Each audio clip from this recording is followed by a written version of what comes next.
Guys welcome back in our new video fee discussion series. और आज हम लोग बात करने वाला है एनआईटी अरुणाचल प्रदेश की फी डिस्कस करने वाले हैं हम लोग। एंड आओ सीधे आते हैं यहाँ की फी स्ट्रक्चर पे। ओके, सो फी स्ट्रक्चर 2024-25 का है। द डिटेल, हाँ ये बोल रहे हैं कि डिटेल फी स्ट्रक्चर तुमको यहाँ पे मिल जाएगी इनकी वेबसाइट पे। लिंक डिस्क्रिप्शन में दे दूंगा, जाके देख लेना। हम लोग वैसे भी अपने आप हमको ये देखना है कि eight the time of admission approximately कितना पैसा लेके जाना है, ताकि कोई ट्रैवल ना हो। ठीक है, तो ट्रैवल, ओके ट्रैवल नहीं ट्रैवल। सो या यहाँ पे देख सकते हो ट्यूशन फी है 62500, जो कि हर एनआईटी का होता है, पर सेमेस्टर है। और देखो फी वेवर या फिर fee remission are applicable as per GOI नॉम। ठीक है, इसका मैं बता दूं, क्योंकि ये एक एनआईटी है। ठीक है, तो अगर आप जनरल ओबीसी ईडब्ल्यूएस से हो, अगर आपकी फैमिली एनुअल इनकम 5 लाख से ज्यादा है तो आपको इतना देना है। ओके, अगर आप ओबीसी एनसीएल या जनरल हो, अगर आपकी फैमिली एनुअल इनकम 1 लाख से 5 लाख के बीच में है, तो आपको 62500 की जगह 20,000 से 25,000 समथिंग कुछ देना है। आप लोग 25 लेके चलो। ठीक है, क्योंकि 2/3 ट्यूशन फी वापस हो जाता है। ठीक है, इसीलिए इसका। एंड अगर आप 1 लाख से कम वाले हो, या फिर आप SC ST एंड PH वाले हो, फिजिकली हैंडीकैप वाले, ठीक है, तो आपको 0 रुपीज देनी है यहाँ पे। ठीक है, यहाँ पे 0 रुपीज देनी है। ओके, समझ गए तुम लोग इसका मतलब। ओके, आगे देखते हैं। Other fee is to be paid during admission. Admission के टाइम बाकी फीस देना है, कितना देना है? 24,600 रुपीज।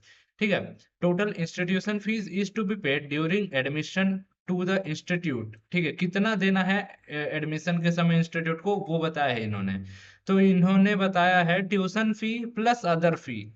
ठीक है, प्लस एडिशनल जोसा या सीसेब का फीस, मतलब जो भी तुम लोग दिए रहोगे, मतलब जिससे भी तुम लोग को सीट मिले रहेगी। ठीक है, then minus amount paid through JoSAA system. ठीक है, ऑब्वियस है ना, जो कि तो उससे माइनस हो जाएगा जोसा सिस्टम में जितना पैसा दिया हो उससे। ठीक है, उसके बाद बात करते हैं hostel fee to be paid during admission. Obvious है, जो कि तो hostel fees, hostel cost and deposit जो कि रिफंडेबल है 8,000 रुपए। Hostel maintenance charge first semester का 11,000 रुपए। And mess charge first semester का अराउंड 21,000, टोटल हो जाता है 40,000 अप्रोक्सीमेटली।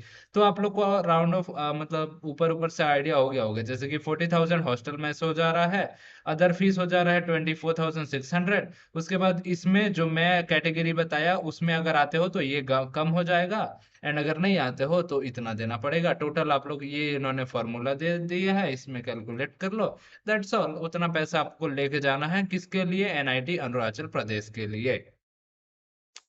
चलो हम लोग अब एक और एनआईटी की बात कर लेते हैं। एनआईटी, सॉरी मैं इसका नाम प्रोनाउंस नहीं कर पा रहा हूँ, हम बोलेंगे इसको VNIT नागपुर, जो कि सब बोलते हैं। नाम थोड़ा सा कठिन है। ठीक है, तो VNIT नागपुर का फी हम लोग डिस्कस कर लेते हैं। ठीक है, तो VNIT नागपुर का फी डिस्कस करने के लिए यहाँ पे हम लोग इसके ऑफिशियल साइट पे आ गए हैं।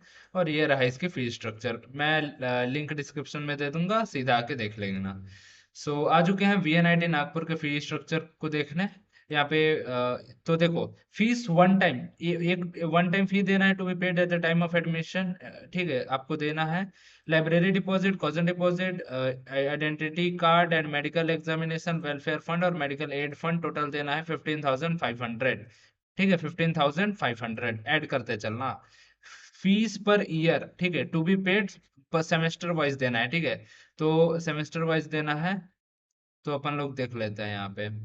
Tuition fee, registration fee, library fee, student activity fee, sports fees, internet and computer maintenance fee, training and placement fee, industry in institute inter क्या interaction fee, development fee, and semester का examination fees, total हो जाता है 1,35,450 rupees. अब institute फी में तुम लोगों का यहाँ पे जो 1,25,000 रुपीज ले रहे हैं, ठीक है, सॉरी मतलब ट्यूशन फी में, तो इसमें क्राइटेरिया आ जाता है। ठीक है, जैसे कि ये देखो यहाँ पे, no tuition fees is charged for SC ST PWD candidate, यानी कि उनसे ट्यूशन फी नहीं लेंगे। सेम चीज अगर ओबीसी हो, जनरल हो, 1 लाख से कम है फैमिली एनुअल इनकम, तो भी आप लोगों से फीस नहीं लेंगे। समझ गए? आई होप ये क्लियर हो गया होगा तुम लोगों से। उसके हिसाब से आप लोग टोटल यहाँ पे कर लो अपना, टोटल करने के बाद। ओके ओके ओके, ठीक है। एक चीज ध्यान देना तुम लोग, ये जो डेटा है ना, ये जो टोटल लिखा है इन्होंने 1,35,000, ये एक साल का है, ठीक है। तो इसका मतलब कि सेमेस्टर, इसको 2 से डिवाइड कर दो, ठीक है। तो 2 सेमेस्टर में देना है अपने को। तो अगर हम लोग eight the time of admission देखें कितना देना है, तो अगर मतलब इससे बिलोंग करते हो, जनरल में हो, ठीक है, फैमिली एनुअल इनकम या ये वाला ना लगाए, ठीक है, तो आपको बनता है 67,725 रुपीज। आई होप तुम लोग को समझ आ रहा होगा। एक सेमेस्टर का ना हम लोग देखेंगे, क्योंकि हम लोग फर्स्ट सेमेस्टर में एडमिशन लेंगे ना, इसीलिए। तो उसके इसके हिसाब से इतना बनता है। अब इसको देख लो और ऊपर वाले को ऐड कर लो, 15,500 को, ठीक है। देन उसके बाद चलो नीचे आगे बढ़ते हैं, ठीक है। और तुम लोग को एडिशनल कुछ देने पड़ेंगे, जैसे कि कॉन्वोकेशन फीस 750 रुपये और ऐड कर लो, ठीक है। ये 750 और ऐड कर लो, ठीक है, उतना ऐड कर लिए होगे, आई होप। देन यहाँ पे हॉस्टल चार्ज सेपरेटली इन्होंने लेना है, जो कि यहाँ पे इन्होंने नहीं बताया है। तो इसका मतलब आप लोग को समझ आ जाना चाहिए कि टोटल 15,500, उसके बाद एक सेमेस्टर का ये ऐड कर लेना, ठीक है। देन उसके बाद ये अपने 750 ऐड कर लेना, और उसके बाद हॉस्टल चार्ज आर सेपरेट, तो हॉस्टल के चार्ज सेपरेट ये लोग लेंगे। तो उसको आप लोग मोटा मोटी 4,000, सॉरी 40,000, मोटा मोटी 40,000 आप लोग लेके चलो। किसका? इसका हॉस्टल चार्ज आर सेपरेट, इसके लिए, ठीक है। तो आप लोग ऐड कर लेना 40,000 प्लस इतना।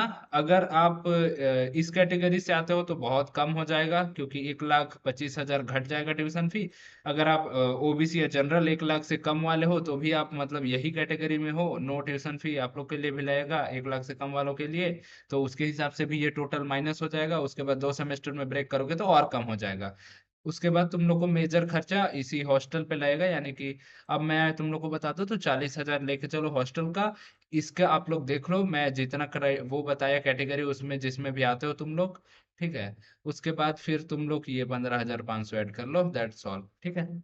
एंड आई होप समझ आ गया होगा। नहीं समझ आया होगा तो कमेंट करना, और अगर सच नहीं समझ आता ना, तो वीडियो को एक बार फिर से वापस बैक करके देख लेना, क्योंकि कभी कभी मेरी जो बोली हुई शब्द होती है ना, वो तुम लोग को कैच करने में थोड़ी सी दिक्कत हो सकती है, समझ रहे हो? जो मैं समझाना चाहता हूँ वो तुम लोग कभी कभी ना समझो, तो वीडियो को वापस से बैक बैक करके थोड़ा सा देख लेना, तो आई होप क्लियर हो जाएगा। एंड बाकी सब पीडीएफ वगैरह का लिंक डिस्क्रिप्शन में है। मैं मिलता हूँ एक और न्यू वीडियो में। Till then take care and bye bye.